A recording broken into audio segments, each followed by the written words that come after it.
So, welcome back, ladies and gentlemen. We read this very interesting article, these parallel descriptions of Zwingli's death. These primary texts both talk about Zwingli's death, but from two different angles. And, most importantly, they really illustrate well the difference between Catholic and Protestant thinking and the Catholic and Protestant approach to Christianity and theology. So Ulrich Zwingli, he's Swiss, and he's a leader of the Swiss Reformation.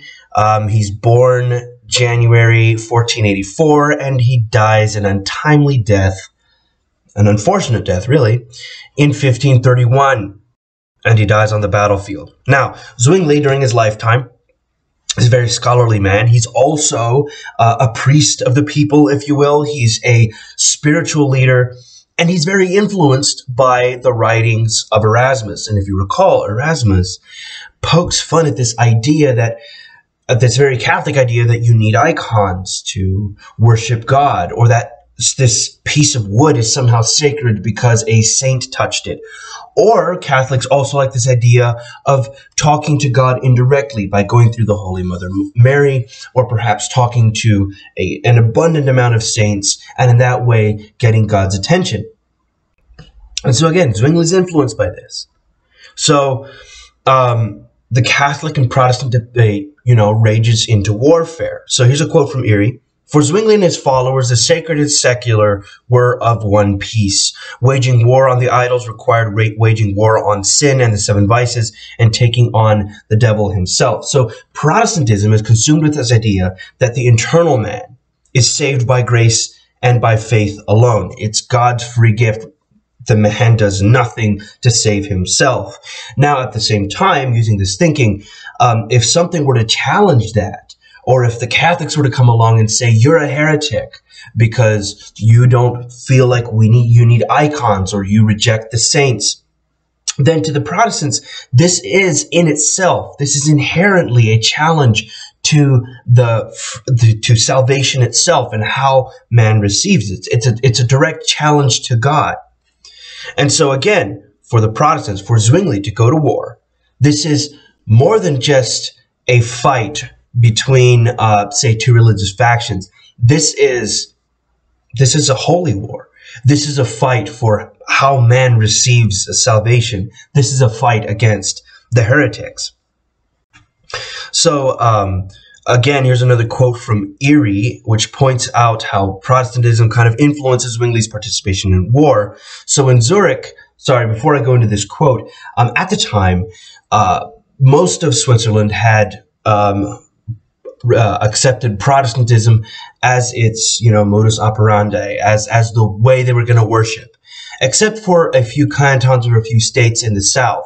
And so Switzerland goes to war against itself, perhaps, and they try to, after the Protestant missions failed to convert the Catholic states of the south, they go to war against them, because that's the logical thing you do. If they reject you once, you don't,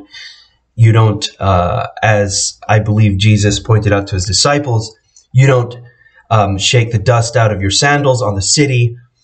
You draw your sword. So here's a quote from Erie. When Zurich decided to wage war on those other Catholic cantons to the south that were unreceptive to its Protestant missionaries, Zwingli fulfilled his duty, which was at once civic and religious, that he would don the armor of God and charge the enemy. He, a minister of the word of God, says it all. Again, there's this idea that this is a holy war. This is because the internal man is saved, because the internal man has received the free gift of God that only God himself could supply. Then this, of course, should influence the civic areas of life. The Christian should be a part of politics, because they are saved, and they in turn can influence the civic affairs around them. So remember, Zwingli, as he goes to war, is more than just an outstanding Protestant academic. He's a leader of the Reformation, and so his participation on the battlefield spoke volumes. And again, he viewed his own act as holy war. So the primary text describes Zwingli's death in fascinating ways. And it kind of reads like propaganda, but at the same time, it would reinforce to the reader whether Zwingli was either devil or saint. And I should add that the Protestant version sounds or reads less like propaganda. The Catholic version definitely reads like propaganda. So both versions stress this one detail. Zwingli is lying on the battlefield. He's mortally wounded, presumably bleeding to death. And the Catholics ask him if he wants a priest to confess his sins. And Zwingli, in both versions, disagrees. The Protestant version adds that when the Catholics found him, that Zwingli had his hands folded and his eyes were staring or looking up to heaven, as if Zwingli was establishing his direct connection with God. So, again, when the Catholics stressed to him in the Protestant version whether he wanted a priest or that he should remember the Holy Mother in his heart, twice he refuses them and he simply stares into heaven.